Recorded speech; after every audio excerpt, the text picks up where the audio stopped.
tardes, amigos de la radio. Soy Rafael Calvente, presentador de este programa, Solo sé que no sé nada, programa de Frontera Radio que llega a ustedes en directo todos los lunes de 19 a 20 horas.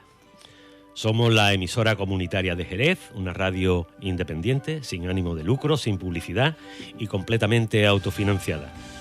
Nuestro compromiso va más allá de las ondas, colaboramos activamente en obras sociales, llevando la magia de la radio a nuestra comunidad. Tú también puedes ser parte de esta magia. Con solo 5 euros al mes puedes convertirte en oyente suscriptor y ayudarnos a mantener vivos nuestros proyectos. Tu aportación económica nos permite renovar, pagar nuestras cuotas a la Sociedad General de Autores, renovar equipos esenciales y cubrir los gastos operativos para que la magia de la radio nunca se apague. ¿Dónde puedes escucharnos? Si estás en el Jerez, iba a decir Jerez Club Deportivo, si está en Jerez, en el 96.4 de la FM y a través de internet en fronterasradio.org desde donde quiera que estéis. Si está en Jerez, también. También puedes seguirnos en nuestras redes sociales, Frontera Radio Jerez, donde encontrarás los mejores podcasts y toda la información sobre nuestras actividades. ¿Quieres conocernos en persona? Pues estamos en el corazón del barrio de la Asunción, en el edificio de Frontera Radio, ubicado en el Paseo de las Delicias, número 37 de Jerez de la Frontera. Ahora sí, es el momento de empezar. Esto es Solo sé que no sé nada. Empezamos.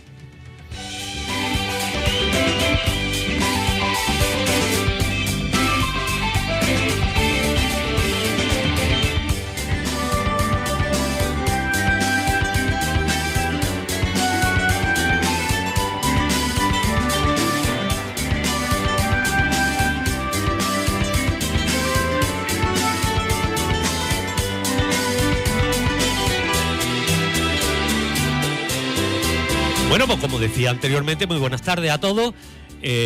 Por fin la climatología nos está beneficiando. Hace mucha calor por el norte y aquí no hace tanta calor. De hecho, ahí fuera en la radio corre un fresquito fantástico, ¿no? En el control de sonido tenemos hoy a nuestro compañero Antonio Luis Rodríguez, Pepi Grimaldi, que está en primero de becaria de control de sonido. Ha venido 2 programas y ahora esta mañana nos ha mandado un WhatsApp diciendo que hoy no viene. Pues ya cuando venga, no sé, va a tener que ir a la 6ª planta a ver lo que pasa, ¿no? Pues hoy tenemos el placer de recibir en nuestro micrófono a un joven periodista jerezano que representa a toda una generación de profesionales de la comunicación que, pese a su preparación, experiencia y vocación, se enfrenta a un mercado laboral cada vez más complejo e incierto. Graduado en periodismo por la Facultad de Comunicación de Sevilla, con experiencia en medios de comunicación como en Radio Jerez de la cadena SER y en La Voz del Sur, periódico digital, donde ha desarrollado una destacada labor informativa a través de noticias, reportajes, entrevistas y crónicas centradas en la realidad social de nuestra provincia. Además de su trabajo en medios digitales, ha desempeñado funciones como Community Manager y especialista en comunicación digital, demostrando una gran capacidad de adaptación a los nuevos retos que plantea el sector de la información y las nuevas tecnologías. Autor de numerosos reportajes de gran repercusión social y colaborador en proyectos tan inspiradores como La cara buena del mundo. Combina el rigor periodístico con una sensibilidad especial hacia las historias humanas que merecen ser contadas. Sin embargo, como tantos otros jóvenes profesionales, actualmente se encuentra en situación de desempleo. Una realidad que nos permitirá reflexionar no solo sobre su trayectoria personal, sino también de las dificultades, desafíos y expectativas de futuro que afrontan hoy todos los jóvenes de España, no solamente los periodistas. Con él hablaremos de periodismo, vocación, precariedad laboral, nuevas oportunidades profesionales y de la importancia de seguir creyendo en una profesión que es esencial para la democracia y la sociedad. Hoy recibimos con un fuerte aplauso radiofónico a Pablo Mata. Bienvenido, Pablo, a nuestro programa. Muchas gracias, Rafael. Buenas tardes. Bueno, para empezar, ¿quién es Pablo Mata y cómo se autodefiniría profesionalmente? Bueno, yo tengo 30 años, Soy periodista, como has dicho, estudié en la Facultad de Comunicación de Sevilla y me considero laboralmente hablando una persona polivalente, porque al final lo que estudié me ha permitido trabajar durante un tiempo de lo mío, pero luego pues he tenido que buscar alternativas, tanto en formación como luego en otros trabajos. ¿Y qué fue lo que te llevó a estudiar periodismo? Pues tú desde chico querías ser periodista o no viste otra posibilidad. Cuéntanos un poquillo cómo decidiste estudiar periodismo. En realidad no. Mira, yo siempre he sido una persona muy obsesiva. Entonces, desde pequeño, lo que más me gustaban eran los dinosaurios. Yo quería ser paleontólogo, pero durante muchos años. Sin embargo, en 2008, cuando España elimina a Italia en los cuartos de final de la Eurocopa, a mí no me gustaba el fútbol. De hecho, me daba un poquito de coraje, porque como mi padre veía la Champions en abierto, cuando él estaba viendo el partido, ni mi hermano ni yo podíamos hablar, ni jugar, ni nada. Y entonces cada vez que salía el fútbol me molestaba. Pero con ese partido, que lo vimos en casa de mi abuelo, con mis tías, con mis primos y demás, la emoción, no sé, me gustó mucho esa experiencia y luego me salí con mis primos a la plaza a jugar con un balón, salieron otros 2 o 3 niños de otras casas, jugamos unos cuantos y entonces pues me empecé a interesar por lo que es el fútbol. Y empecé a investigar. En aquel momento echaba mucho fútbol en abierto, que si la Liga, la segunda división, los equipos andaluces en Canal Sur, en la 2 echaban la Premier, y empecé a seguir el fútbol y a través del fútbol me obsesioné de nuevo y empecé a interesarme por el mundo del periodismo. Y eso fue lo que me llevó a estudiar periodismo. Vaya. Me imagino que habrás seguido a algún periodista deportivo que haya sido tu...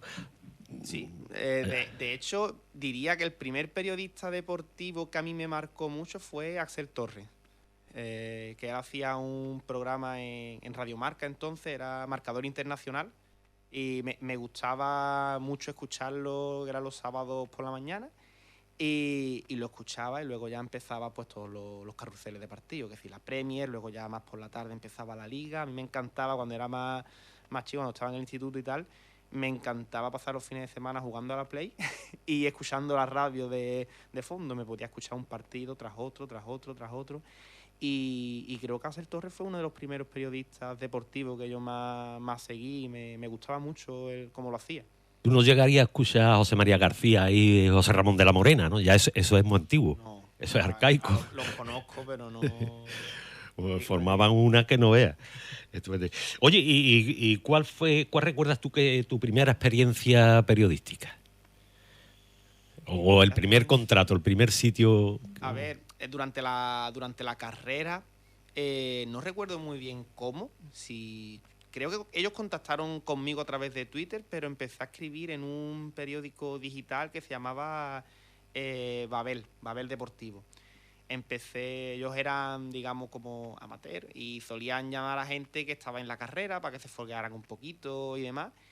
Y contactaron conmigo. Yo soy del Atlético de Madrid y empecé a escribir en la sección del Atlético de Madrid y poco después empecé también en la de la selección española. Y empecé a escribir artículos diferentes y de hecho... Recuerdo que uno de los artículos que escribí fue, no recuerdo si fue de un partido de España o del Atlético de Madrid, que hice como un análisis del partido que había hecho Saúl Ñíguez, que fue jugador del Atlético de Madrid, en un partido concreto, y yo no sé cómo lo compartieron en redes y llegó a la madre del jugador y lo compartió en sus redes y demás. Yo estaba en plan de, hostia, que es que la madre de Saúl ha leído el artículo y si lo ha compartido, entiendo que es porque le gustó, ¿no? Y el hijo también lo leería. Pues imagino que también, claro. Ojalá que la madre le dijera al niño, mire lo que han escrito de ti. Si tú supieras que te tenía preparada una pregunta que luego vendrá sobre este tema, ¿no? Bueno. Y bueno, y aparte del periodismo deportivo, en genérico, algún periodista, Iñaki Gabilondo, no sé, algún periodista que te haya a ti motivado. Pues si te digo la verdad, en general no es que yo haya seguido concretamente a ningún periodista. O sea, yo me he informado, me gusta informarme, sigo las noticias. ahora más que antes, lo típico, ¿no? Cuando eres más joven, pues las noticias y demás, dices, pues, ¿para qué quiero ver eso? Pero es verdad que sí que me informo, sobre todo por internet, pero no te diría yo que siga ningún periodista concreto, decir, quiero ser como él, ¿sabes? Más bien, si puedo, si tengo la oportunidad, querría hacer mi propio camino, como quien dice. Claro, evidentemente cada uno tiene que ser como es. Nos conocen muchos de los oyentes nos conocen por la voz. Claro. Aquí lo que ha dicho el compañero Luis Flo Arsalí, me han reconocido por la voz. Y a mí en algún caso también me han reconocido por la voz. ¿Te sigue apasionando la profesión o se fue solo ya te vas despegando un poquito? A ver, a mí me gusta mucho la comunicación, ¿vale? Obviamente yo estudié periodismo porque a mí me gustaba el periodismo. Yo disfruté de mi carrera de periodismo, de algunas cosas más que de otras, porque al final, bueno, como en todas las carreras, pues hay cosas que te preguntas qué valor tiene o por qué lo hacemos así cuando podríamos hacerlo de otra forma. Pero yo estoy contento con mi carrera de periodismo, con el hecho de trabajar como periodista también me ha gustado muchísimo. Me gusta el periodismo, pero soy consciente de las dificultades que hay y como a mí lo que me gusta en realidad es la comunicación en general, pues he abierto o estoy en proceso de abrir nuevas puertas para moverme en el mundo de la comunicación de lo que sea, no necesariamente de periodista. Entonces podríamos decir que ha cambiado tu visión de la profesión desde que empezaste como estudiante. Sí, un poco sí. A ver, la realidad es que cuando tú eres un crío, tú entras o decides lo que vas a estudiar pues por lo que sea, ¿no? Porque te gusta, porque tu colega va, porque tu familia tiene tradición de eso. No, y no te planteas mucho, o creo que no te planteas mucho la salida, en mi caso. Yo no me planteé mucho las salidas de periodismo. La realidad es que a día de hoy, con perspectiva, si yo quisiera hacer una carrera que en la práctica me diera trabajo, no habría hecho periodismo. Pero a mí es que me gustaba. Entonces, por esa parte, yo estoy contento de lo que he estudiado. Que ahora me cueste encontrar trabajo de ello, pues es lo que hay. Pasan muchas profesiones. Es bastante difícil encontrar un trabajo Sí. y más un trabajo que tenga... En condiciones. En condiciones, con todas tus cosas y todo eso. Pues Mm. fíjate tú, ahora que estabas tú diciendo por la tradición, yo cuando chico quise ser torero. Pero ¿tú sabes por qué? Porque en los veranos, a las 5 de la tarde, en los años 60 y pico, a las 5 de la tarde lo que había era el cordobés casi todos los días. Y todo el mundo con el cordobés, con Santiago Martín el Viti. Y entonces yo quise ser torero, menos mal que no llegué. Menos mal que no. Y me quedé en cartero. Yo mentiría si dijera que no he visto toros por las tardes, pero no porque los haya puesto yo, sino porque yo pasaba muchas tardes en casa de mi abuelo y mi abuelo pues siempre lo ponía. Después en la sobremesa pues había en Canal Sur los toros.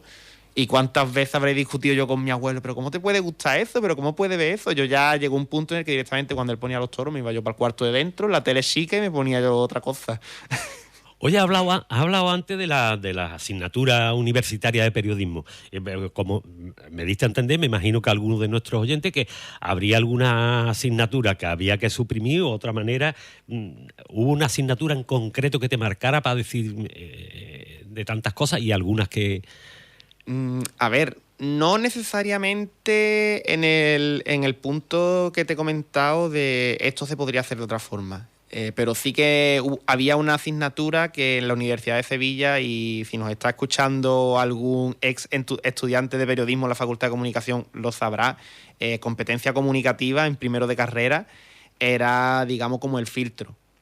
Literalmente, a mí me contó un chico que era mayor que yo. Yo estuve el primer año en Sevilla, estuve en una residencia en Bormujos y el ayudante del director había estudiado periodismo. Y cuando le dije que estudiaba periodismo, lo primero que me dijo fue: átate los machos, que competencia comunicativa te va a hacer sufrir. Y hablando con él me dijo que era prácticamente el filtro. Ahí entraban muchísimos periodistas, muchísimos aspirantes y esa asignatura estaba puesta en primero de carrera para que el que no valiera, que se fuera. Y efectivamente muchos compañeros míos, por lo menos de mi curso, se quitaron porque esa asignatura los estaba amargando. Entonces, bueno, luego ya hay asignaturas para todos los gustos y, lógicamente, una asignatura como periodismo, para mí, debería tener más parte práctica y no tanta teórica. Pero eso ya también depende de cada profesor y de su forma de impartir la asignatura en sí. Oye, ¿hay alguna asignatura de las que llaman María en periodismo? Las hay. Como a verlas las hay, lo que pasa es que también depende un poquito de los profesores. Es lo mismo, pero al revés. Si te toca un profesor que es bueno, que realmente está, porque en la universidad suele ocurrir que hay muchos profesores que no están ahí por vocación, que están porque necesitan, o bien para ganar dinero, o bien porque no les da para hacer, es que no recuerdo cómo se llaman ahora, como las tesis y demás, pero necesitas echar unos años previos de dando clases y demás para poder aspirar a eso. Entonces tienen que pasar primero la parte que no les gusta para ir a la que sí. Y entonces hay profesores que se ve claramente que no tienen ni vocación ni nada. Pero mira, por ejemplo, a mí me gustó mucho la asignatura de periodismo deportivo, que la tuve en tercero de carrera. Hay una especialización, es que tú a partir de tercero de periodismo puedes elegir las especializaciones que tú quieras. Había periodismo de viaje, que era en cuarto. De política, me imagino. Periodismo político, que creo que también era en tercero. Periodismo medioambiental.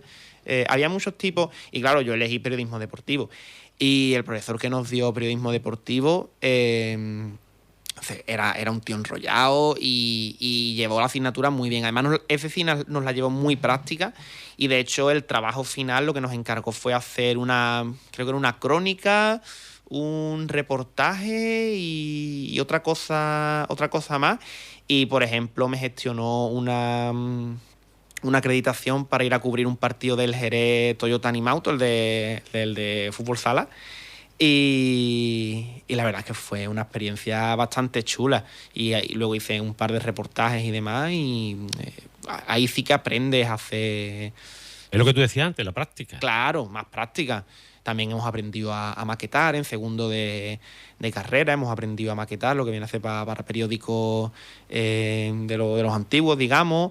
Hemos hecho también fotoperiodismo, pero por ejemplo en fotoperiodismo no nos sacaron tanto a hacer fotos como nos hubiera gustado. Está muy bien aprender cuáles son las fotografías más importantes de la historia, pero que te pongan a las 8 de la mañana un PowerPoint de, mira, este fotógrafo hizo esta foto, la niña de Tiananmen. Los profesores tienen que ser amenos y, claro, un poco, y divertir un poco a claro, y sobre todo entiendo que en las carreras que son más prácticas, yo creo que periodismo tiene bastante parte práctica. Tienes que enseñar a los alumnos a hacer las cosas. Por ejemplo, hicimos una práctica de radio, ahora que estamos hablando, una práctica de radio en primero de carrera. Pues mira, pues por lo menos tocas un poquito todos los palos. Pero estar sentado en el aula dando teoría y más teoría. ¿Con la teoría te quedaste dormido alguna vez? Sí, muchísimo. Imagínate, yo además el primer año estaba viviendo en Bormujo, pero el segundo año, como me quedaron 2 asignaturas, no tuve beca. Entonces, al no tener beca, yo tenía que ir y venir todos los días. Entonces, para no gastarme, bueno, que lo gastaban mis padres, para no gastarse un dineral en trenes, lo que hacíamos era aglutinar las asignaturas en 2 o 3 días. Entonces, yo a lo mejor iba lunes, martes y miércoles, pero me iba a las 6 de la mañana para empezar las clases a las 8:30, terminaba a las 8:10 de la tarde, volvía a Jerez. Y era llegar a mi casa, comer y acostarme, porque a la mañana siguiente a las 5:15 me estaba levantando otra vez para coger el tren. Eso era 3 días en semana, pero llegaba zombie. Luego tenía un fin de semana largo, pero yo no sé si me llegó a rentar o no ese esfuerzo. Oye, ¿cuánto tiempo hace que tú empezaste a estudiar la carrera? Yo empecé en 2014, juraría que... Ya sobre 12 años. Sí. ¿Y tú qué le dirías al Pablo de esos 14 años ahora? Decía, Pablo estudia otra cosa, ¿no? Como me pillen corajinado, le digo que se vaya a estudiar otra cosa. Pero... Bueno, también te sirve esa experiencia para muchas cosas. La universidad nunca se olvida, ¿eh? No, que va. Y además mi experiencia universitaria fue un poquito diferente a la de las demás, porque como te digo, yo no pude vivir en Sevilla más que 2 años, el primero y el tercero, el cuarto. Entonces, claro, yo no pude hacer tanta vida universitaria como me hubiera gustado. El primer año, por ejemplo, vivía en Bormujo y eso era un pueblo, aunque está cerca de Sevilla, está cruzado por la autovía, yo no podía ir andando. O sea, que tú no te ibas de cachondeo por ahí por la Yo no noche. podía. Nosotros teníamos un autobús que nos recogía en Bormujo, en la residencia por la mañana, nos llevaba a la universidad y luego nos recogía a las 3 de la tarde y nos volvía a llevar a Bormujo. Y por la tarde llevaba a los del turno de tarde. Entonces yo podía irme, pero me tenía que volver a las 8 en el autobús que volvía, porque ya si no tenía que coger los autobuses de los interurbanos, que esos pasaban uno cada 2 horas o cosas así, y a partir de las 8 no había ninguno. Entonces yo, por ejemplo, de salir de noche, yo no podía en Sevilla. Una vez me fui a tomar una cerveza con mis compañeros en la Alameda de Hércules y ya está. Oye, ¿cómo les va a tus compañeros de carrera? Laboralmente, digamos. Pues mira, gran parte de ellos, a ver, con los que todavía tengo contacto, ¿vale? Hay algunos con los que tengo un poquito más de contacto, otros que todavía no seguimos por redes sociales, entonces veo que a lo mejor el que está trabajando en un periódico pues comparte los artículos que ha escrito y demás, pero realmente hay poquitos que han trabajado de periodista. Ya no digo de quedarse, ¿eh? No digo de quedarse a largo plazo en un periódico, sino directamente de que hayan tenido la oportunidad de trabajar en un medio. Había gente que han tenido que tirar por otros lados porque es que no había manera de asomar la cabeza. Oye, trabajaste en La Voz del Sur, que es uno de los periódicos más importantes de Jerez ahora mismo. ¿Cómo recuerdas aquella etapa en La Voz del Sur? Yo leí mucho de tus artículos. Gracias. Yo la recuerdo con mucho cariño, porque al final fue la primera etapa, la primera vez en la que yo trabajé, digamos, contratado en condiciones en un periódico.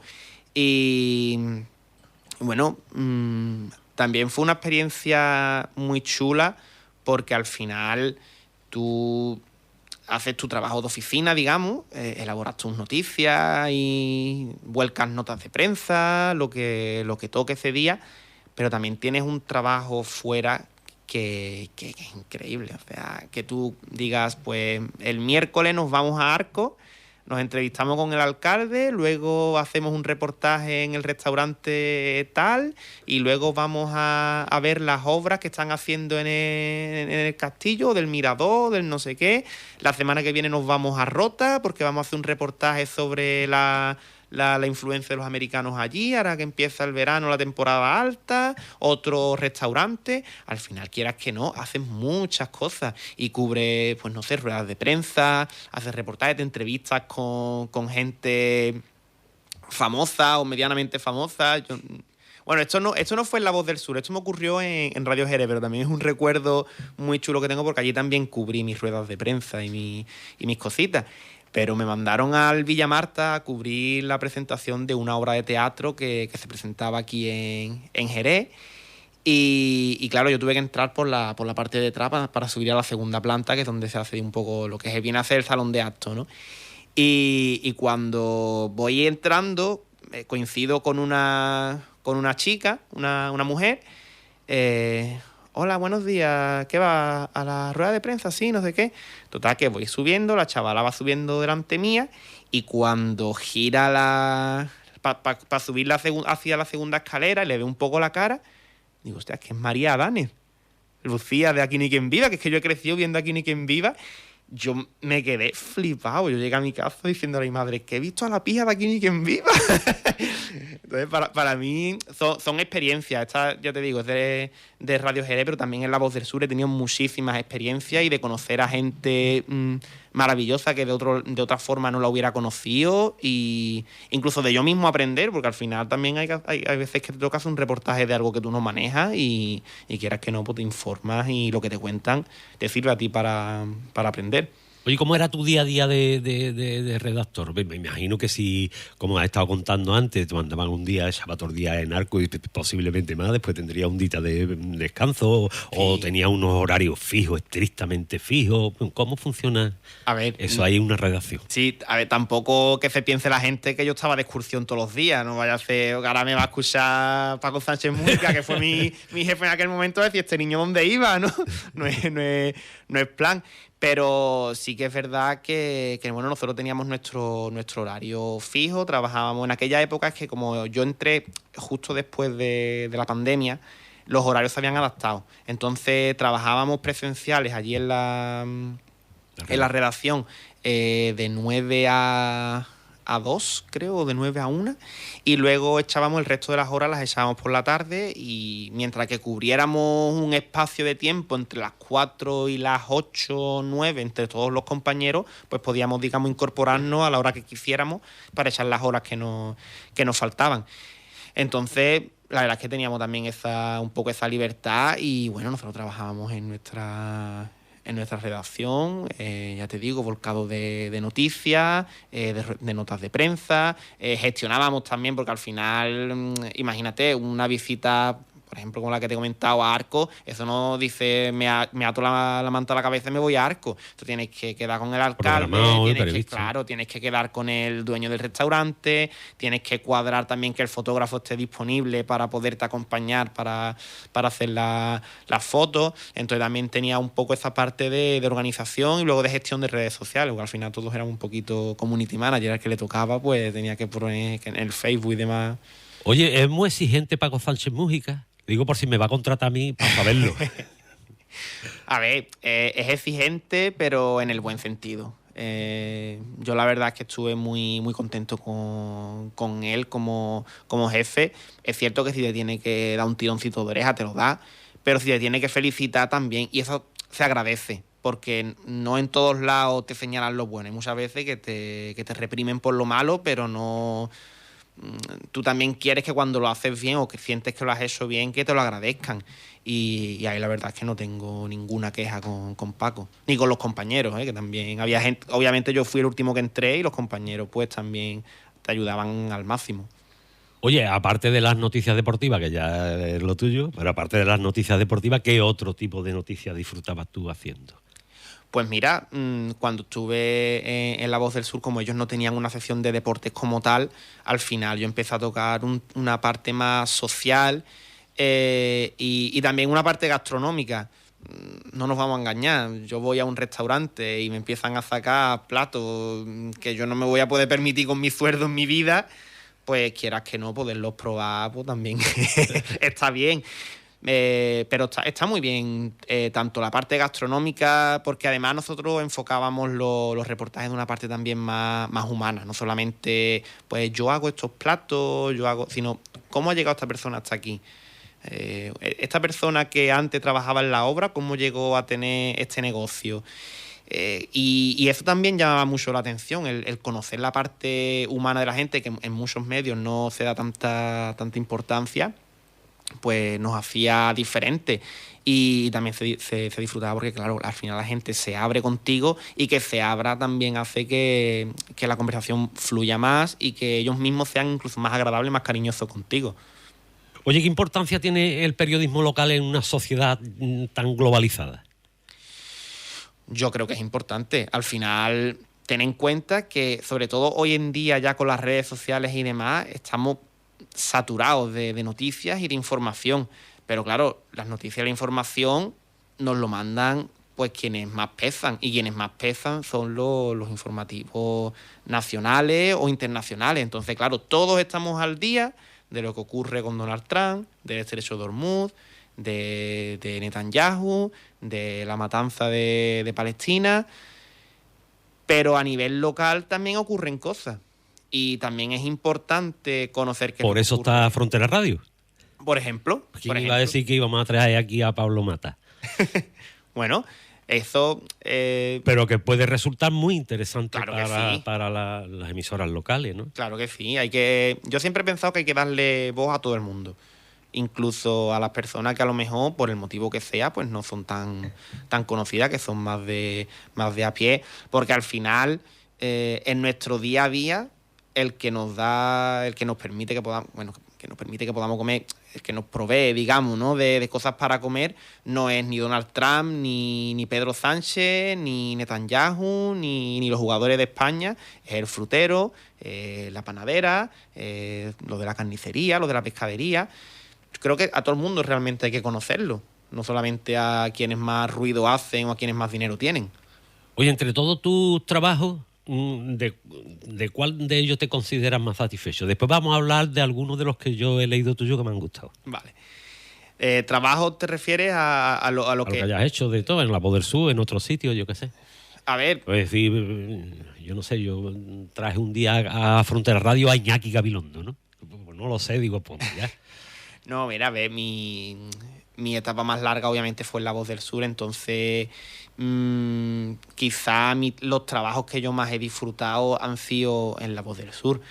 Ya te digo, he hecho entrevistas de todo tipo, con todo tipo de personas y no sé, así a bote pronto no sabría decirte, tendría que pensarlo para decirte alguna entrevista que a lo mejor haya hecho que más me llame la atención, pero sí que recuerdo, aquí me retrotraigo un poquito porque fue cuando yo justo había salido de la carrera. Yo estuve trabajando 2-3 meses en ING Direct de atención al cliente y aunque a mí no me gustó nada el tema de teleoperador, sí que además fue justo mi última llamada porque ya era el día que me iba. Un señor que era de Córdoba, pero que estaban viviendo en Madrid con su mujer que estaba postrada en la cama y tenían un problema con la cuenta, no podían, y a nosotros nos decían que bueno, que atención al cliente sí, pero que teníamos un tiempo para ayudarle. Claro, si no podíamos arreglarlo, pues que lo desviáramos a otro compañero y ya está. Pero como ya era mi último día, digo, yo a este hombre le voy a intentar solucionar el problema. Y estuve con él aproximadamente 1 hora y media o cosas así. De hecho, había una bronca que no era, ¿no? Bueno, ya me iba, así que ya nadie me dijo nada. ya me daba igual. Ya. De hecho, salí un poquito más tarde porque dijo, es que ya me da igual. Si ya no voy a tener que volver. Yo estaba ya aliviado de decir, ya no tengo que volver a pisar esto. Y conseguí arreglarles el problema y recuerdo que el hombre me puso hasta a su mujer en cama para darme las gracias. El hombre súper agradecido. Muchísimas gracias, don Pablo, de verdad, por ayudarme, por tener su tiempo para nosotros. El hombre quería venir desde cuando bajara a Córdoba, quería venir a conocerme. ¿Usted me puede dar la dirección del call center para yo venir? Y bueno, ya... A ver si le pueden pasar. Yo no tampoco le quería decir para que eso quedara grabado para la posteridad. No, es que yo ya me voy. Call center es una cosa que es casi imposible se sabe dónde están, ¿eh? Sí, están ahí escondidos por polígonos industriales que no tienen ni letrero ni nada. Parece que están de una manera legal o algo. Unas cosas muy... De hecho, cuando yo empecé en ING, me decía, en el call center tú vas a trabajar pues yo estaba subcontratado con Mayorel. Y yo no sabía ni dónde era eso. No, en el centro de negocio. Claro, en el centro de negocio el edificio es tan grande que está allí, que yo no había ido por ahí nunca, detrás de la activa. Y cuando yo entré, no, hola, mira, es que yo vengo para ING. Ah, no, sí, en la tercera planta. Y cuando entré era una planta entera de cabina, de cubículos con sus ordenadores y demás. Digo, yo no sabía que esto existía. Es que no tenía ni idea. Oye, ¿y alguna historia que te haya emocionado especialmente?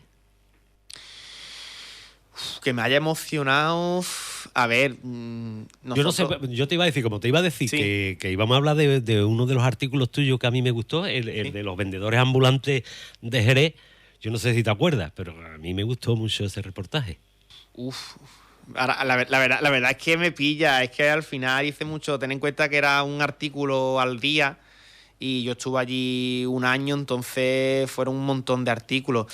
Pero de tema de vendedores ambulantes me imagino que sería un aspecto muy social de gente que estaría en la calle, que no tendría prácticamente... No sé si tienes tú ahí algún apunte para recordarme. No tengo ningún apunte, sé que ahora mismo no tengo los detalles, pero también hay la historia del jubilado que estaba en huelga de hambre. Sí.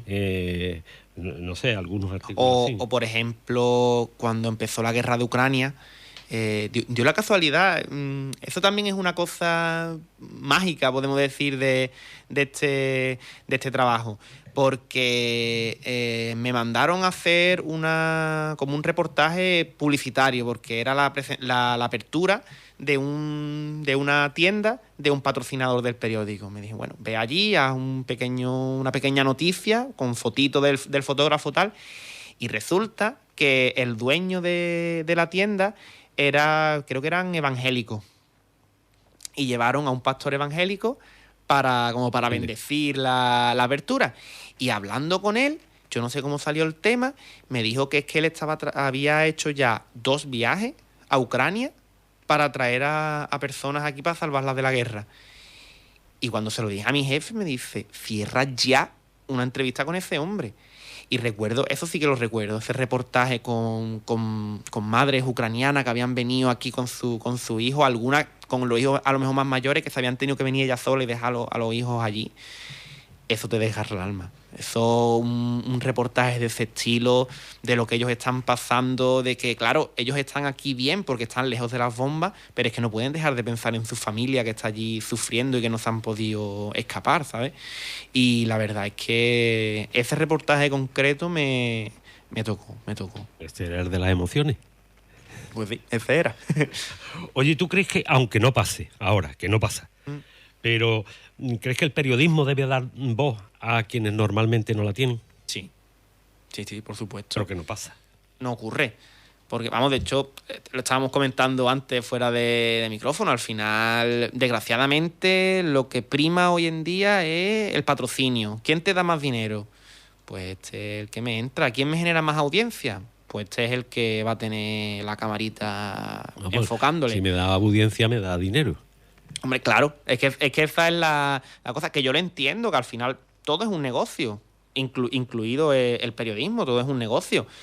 Pero claro, luego éticamente hablando, dices, deja mucho que es desear. que darle el prime time a una Belén Esteban de la vida en lugar de a una persona que está pasando hambre o que le han quitado a su hijo porque es que no puede mantenerlo. O no pueden pagar el alquiler. No puede pagar alquiler. Pues no me parece ético. Oye, aparte del que dijiste antes, que no me acuerdo quién era, ¿recuerdas algún entrevistado que haya leído el reportaje y te haya felicitado, te haya dicho algo o te ha dicho alguna cosa? Bueno, en La Voz del Sur normalmente, ya que no estoy, supongo que ya puedo hacerlo. No recuerdo si a mí eso me lo permitían o no, pero yo había veces que les pasaba un poco cuando ya tenía el artículo más o menos escrito, que les pasaba parte del artículo para que ellos lo leyeran y me hicieran alguna corrección o me dijeran si les parecía que estaba bien redactado, bien explicado, porque había algunos reportajes que a lo mejor eran temas que yo no manejaba tanto y claro, yo aunque lo tenía grabado en mi grabadora, a lo mejor había datos que se me aturullaban y no sabía muy bien cómo expresarlo.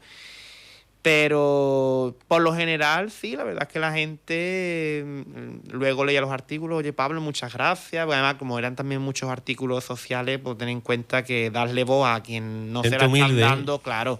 Pues gracias por sacarme en el periódico, por darme voz. Pues mira, hicimos una colecta, le dimos voz a una mujer que estaba pidiendo dinero para comprarle una sillita especial a su hija que tenía una enfermedad, es que no recuerdo exactamente qué enfermedad era, pero era de esta que te deterioraba, la niña no podía estar sentada, en una niña chica, tendría 2 o 3 añitos, no podía estar sentada bien en una silla típica de bebé y necesitaban una silla especial, pero esa silla costaba un dineral.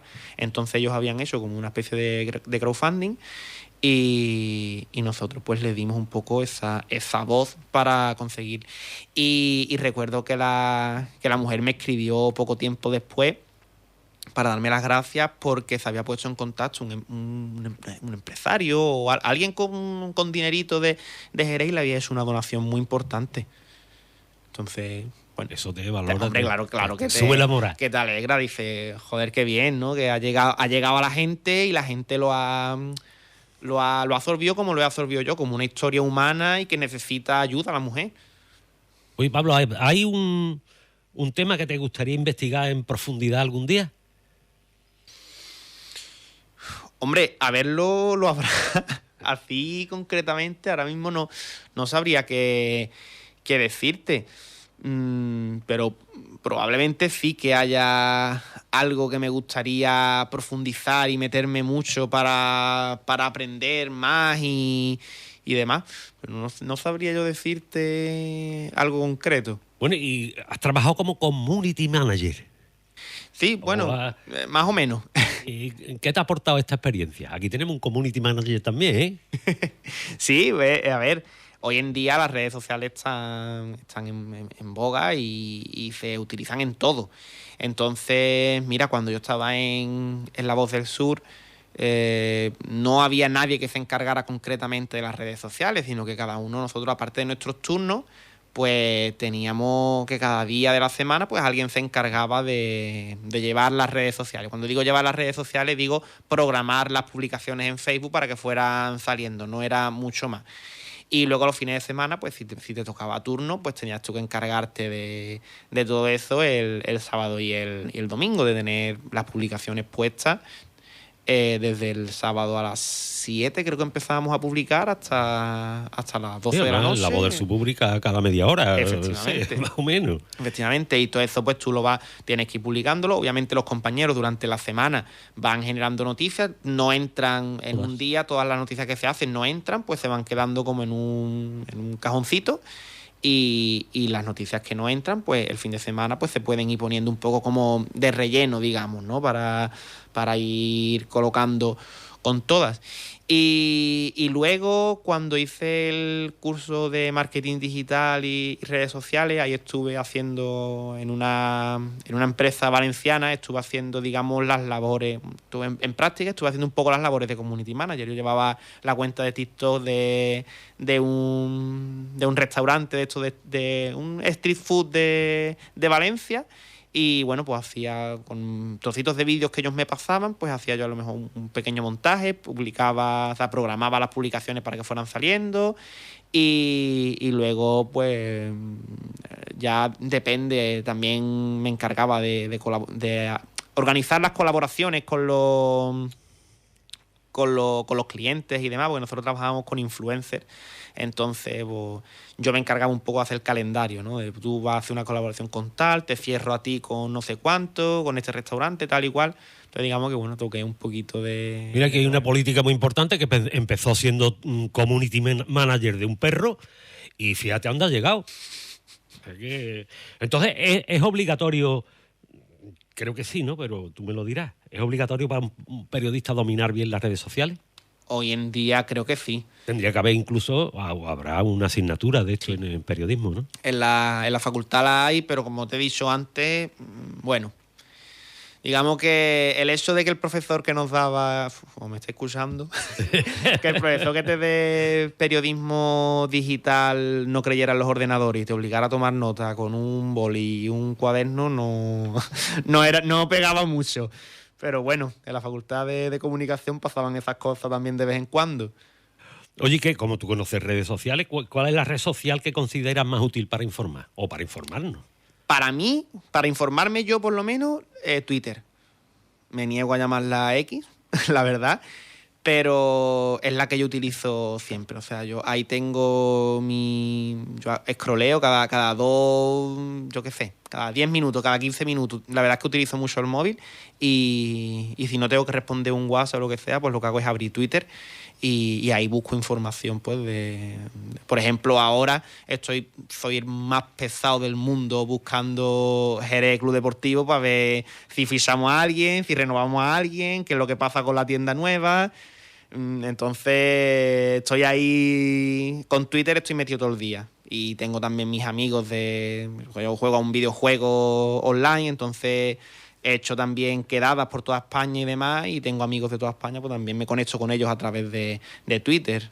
Oye, yo no sé si esto que te voy a decir es una asignatura o algo, pero a mí me fastidia un montón. No sé si es una técnica, ya tú me dirás. Cuando te ponen, en este pueblo de Cádiz donde hacen la manteca colorada más buena de toda España entera. Y te tiene que leer todo el artículo entero hasta que al final te dice que es en Grazalema. Y digo yo, este tío no lo leo yo más en toda mi vida. Hombre, la magia de los titulares es esa. Un titular tiene que ser atractivo y en digital forzar el clic.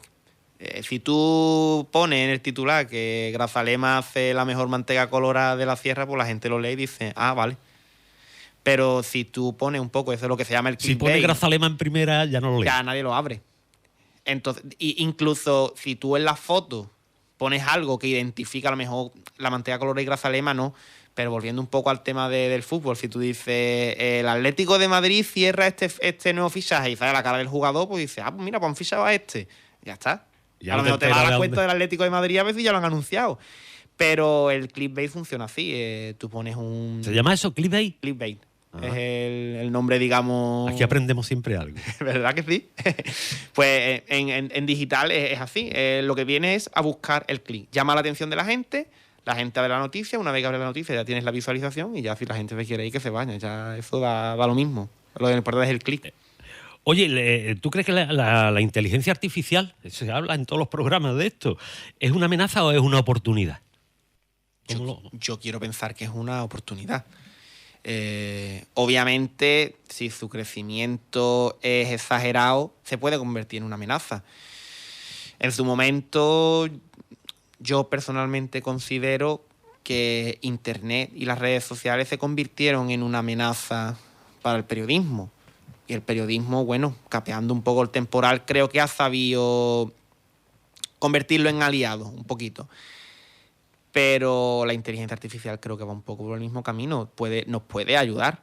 Puede ayudarnos, por ejemplo, a hacer los trabajos más rápidos. Si tú tienes una nota de prensa del ayuntamiento que es literalmente volcarla, o sea, cuando en los periódicos tú lees una nota de... O sea, tú no sabes que es una nota de prensa, claro. Un organismo o algo. Eso directamente se vuelca. Volcarlo es directamente copiarlo y pegarlo. Tú no vuelves a editar el texto, ni le pones nada, ni nada. Entonces, la inteligencia artificial te puede ayudar a hacer eso. Vuélcame esta nota de prensa. Y el tirón ya la tiene. Oye, ¿tú crees que las nuevas tecnologías, incluida entre ellas la inteligencia artificial, están sustituyendo puestos de trabajo? Es una buena pregunta. Ahora mismo diría que no, porque ya lo que Internet le ha robado, entre comillas, le ha robado al periodismo clásico, ya hace mucho tiempo que ya no está. Pero es lo que hemos dicho antes, si la inteligencia artificial sigue desarrollándose y sigue ganando terreno, ahí sí que puede ocurrir que los periodistas, pues ya si necesitas, me lo invento, 10 periodistas en una redacción, a lo mejor necesites 6. Porque la mayoría de las noticias te las hacen automáticamente con el ChatGPT, con que vayas a hacer la entrevista con la alcaldesa, el reportaje social de turno o lo que sea, que es, digamos, lo más gordo, pues ya con eso te vale. Y el resto te lo hace la máquina. Oye, y aparte de tener un padrino, porque para tener un trabajo es casi indispensable tener un padrino, pero en el periodismo, aparte de tener un padrino, ¿qué habilidades necesita hoy un periodista para ser competitivo? Bueno, a ver, sobre todo necesitas una capacidad de hablar y de expresarte tanto oralmente como en escrito importante. Yo creo que saber escribir y saber expresar lo que opinas, lo que sientes y lo que crees es importante para atraer a la gente. Y después, hombre, tienes que tener también un poquito esa perspicacia de insistir, de picotear, de ir para acá, de ir para allá. Pregunto a confirmo con el otro. No lanzarnos, porque hoy en día se hace mucho por tratar de conseguir la exclusiva. Yo que he escuchado esto, boom, pues lo suelto sin verificar que la información es cierta, luego pasa lo que pasa. Y eso no es periodismo. Eso es cualquier cosa menos periodismo. Supuestamente en la base del periodismo está que la información tiene que ser veraz y tiene que estar bien confirmada.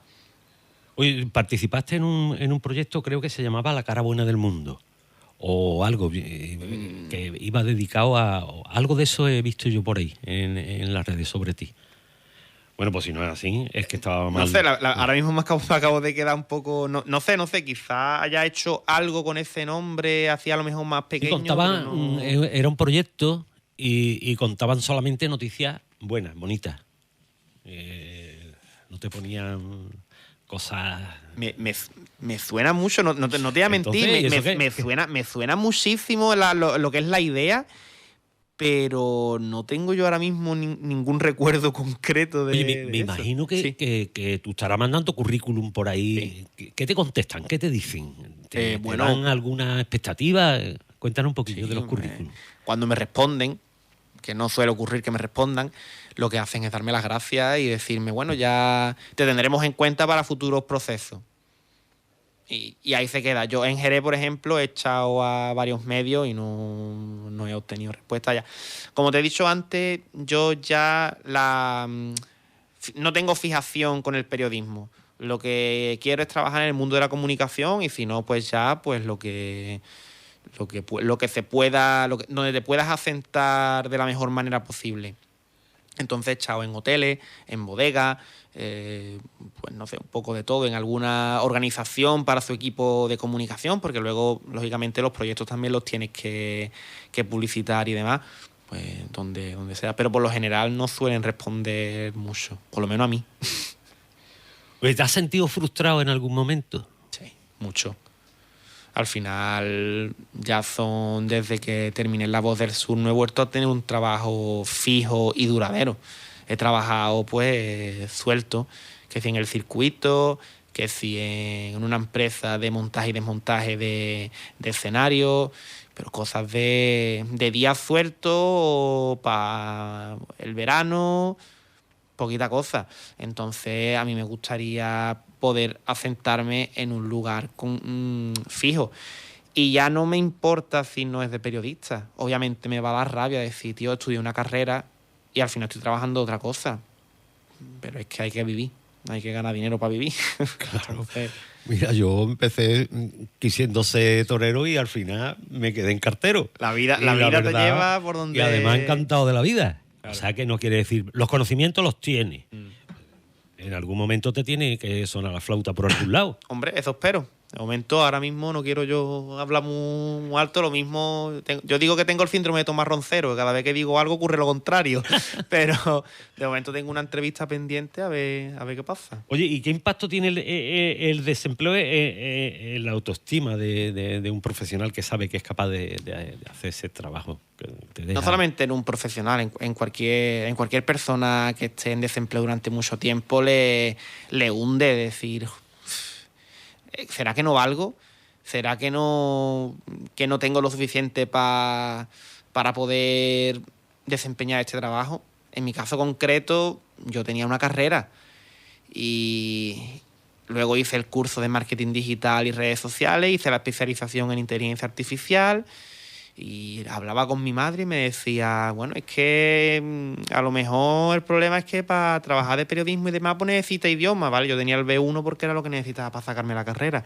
Hice un curso del B2, me saqué el C1 o sea, me preparé el B2 pero me saqué el C1, hice un buen examen y me saqué el C1. Pero es que tengo un C1, tengo una carrera de periodismo, tengo un título de marketing digital y redes sociales y aún así, de momento nada. Entonces, obviamente te frustra. ¿Tú crees que hay mucho talento periodístico desaprovechado? Yo creo que sí. Yo creo que sí, porque al final en las redes sociales es muy fácil... A ver, es muy fácil que te vean, no tanto hacerte ver. A lo mejor te ven 2 personas, pero si una de esas 2 personas, pues por ejemplo, soy yo te digo, hostia, pues esta persona me gusta cómo escribe, me gusta de dónde saca la información. Y yo veo en redes sociales gente que, incluso sin ser periodistas como tal, pues escriben muy bien y tal. Y gente que tiene vocación periodística o que está estudiando o que son recién graduados en periodismo, a lo mejor no están trabajando, pero poniendo sus cosas en Twitter. Digo Twitter porque es la red social que más utilizo, pero puede ser en Instagram o es que normalmente suele ser en Twitter o en Facebook. Te llama la atención y dices, que esta gente valen. Y al revés quiero decir, hay gente que está trabajando en sitios bastante bien y ganando bastante dinero y que posiblemente no sirvan ni para estar escondidos. Sí, yo creo que sí, ¿eh? No es tampoco por echar por tierra a nadie, porque tampoco conozco yo a la mayoría de la gente, pero mira, como ejemplo es una tontería, pero cuando yo estoy con mi madre allí en mi casa, me estamos viendo las noticias o lo que sea, si sale un teletipo o algo mal escrito, siempre los dos decimos lo mismo. Hay que ver, el que hace los teletipos ahí trabajando y yo aquí en el paro. que es una tontería, que es un fallo puntual, pero que nunca se sabe. Y yo creo que sí, que hay mucha gente que vale menos del sitio donde está. Pero Oye, ¿qué consejo le darías tú a los estudiantes que están ahora estudiando en la Universidad de Sevilla periodismo? Bueno, a ver, yo no quiero echarles por tierra nada. Si están estudiando periodismo, entiendo que la mayoría van por vocación, como me pasó a mí. Entonces, que disfruten, porque también se disfruta, lo que es la etapa universitaria en sí se puede disfrutar mucho, que la aprovechen y que bueno, que el día de mañana nunca se sabe lo que va a ocurrir. Que el que quiera trabajar del tirón y estar sentado inmediatamente y ganar un buen sueldo, está a tiempo de quitarse y de irse a otro lado. Yo no voy a mentir a nadie. Hombre, hay que decir, tenga... como te decía, que había que contrastar las noticias, pues... Claro. Aquí estoy yo, que soy el que puede confirmar esa situación. Pero el que tenga vocación y quiera hacerlo, que siga para adelante, que no dude, que aguante lo que tenga que aguantar y ya está. Y el día de mañana, por lo menos, aunque no esté trabajando, va a poder decir: yo soy periodista. Porque yo lo digo a boca llena, yo soy periodista. Y a lo mejor no vuelvo a trabajar de periodista, pero yo soy periodista, yo tengo mi título y estoy encantado de tener mi título de periodista.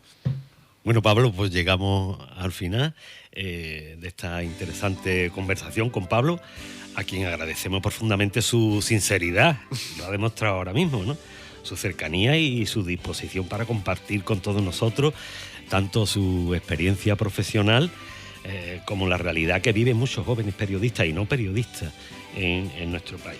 Su testimonio invita a reflexionar sobre los retos que afronta una generación de periodistas y trabajadores que luchan por abrirse camino en un entorno cada vez más exigente, pero también sobre la necesidad de seguir apostando por el talento, la formación y la vocación como herramienta para construir un futuro mejor.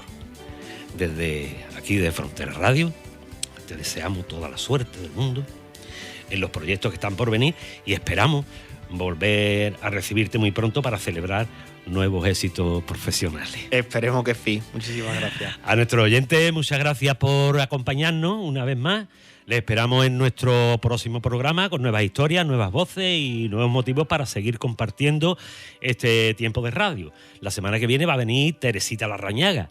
Teresita Larrañaga es médico de urgencia en el Hospital de Jerez y es un ejemplo de superación porque es uruguaya y lleva, creo que como 13 o 14 años trabajando como médico en el Hospital de Jerez. Nos hablará de la sanidad, de todas esas cosas. Bueno, pues seguiremos la semana que viene con esta doctora. Solo sé que no sé nada. Seguimos.